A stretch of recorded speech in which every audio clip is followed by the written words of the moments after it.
Opération Maliko secteur 4, après un focus sur la préparation opérationnelle des éléments en attente d'engagement sur le terrain que vous avez certainement suivi sur nos antennes. Aujourd'hui, nous vous amenons au poste de commandement opérationnel de la 6e région militaire à Sévaré dans la région de Mopti. La zone est sous haute surveillance grâce à une patrouille d'envergure entreprise par le chef d'état-major de la 6e région militaire. Nos envoyés spéciaux, Ousmane Diakité et Alou Bekone, ont assisté au PC opérationnel de Sévaré, le déroulement d'un briefing opérationnel sur le secteur 4 de l'opération Maliko. Suivant. Le chef d'état-major de la 6e région militaire, entouré de son état-major, observe tous les mouvements des troupes engagées au combat contre les terroristes.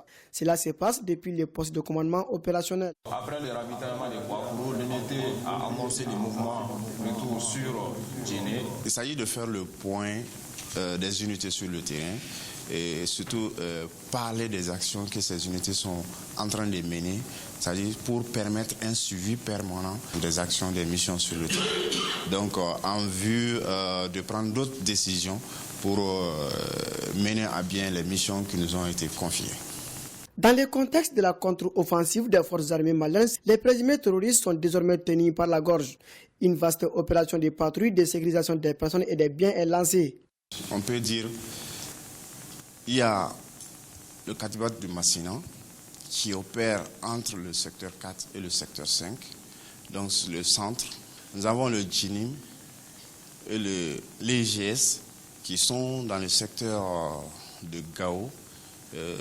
Et c'est des éléments qui opèrent aussi sur la ligne frontalière entre le Mali et le Burkina Faso, sinon la zone des 3 frontières. Avec le maillage que nous sommes en train de faire maintenant pour pouvoir contrôler ces zones. Bien vrai que ces éléments sont mobiles, très mobiles, nous avons un suivi permanent de ces mouvements aussi. Pour plus de résultats à cette opération, un dispositif conséquent est à pied d'œuvre. Dans la zone de défense numéro 6, à plus de 600 km de Bamako, les groupes armés terroristes sont mis en déroute par les FAMA. Ils ont désormais un dispositif désorganisé pour faire face à la puissance des frappes de nos forces armées. Actuellement, les populations vagues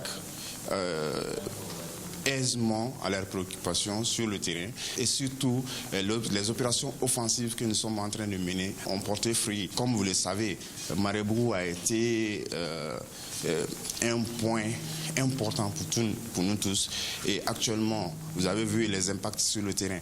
Ici, ce sont ces officiers expérimentés issus des grandes écoles de guerre qui planifient et coordonnent des opérations depuis les PCO opérationnels à Sévaré. Sur le terrain, leurs hommes déterminés vont directement à l'assaut des dernières bastions des forces du mal. Et comme pour paraphraser le Premier ministre, les forces armées maliennes sont en train de terroriser les terroristes dans les centres du Mali.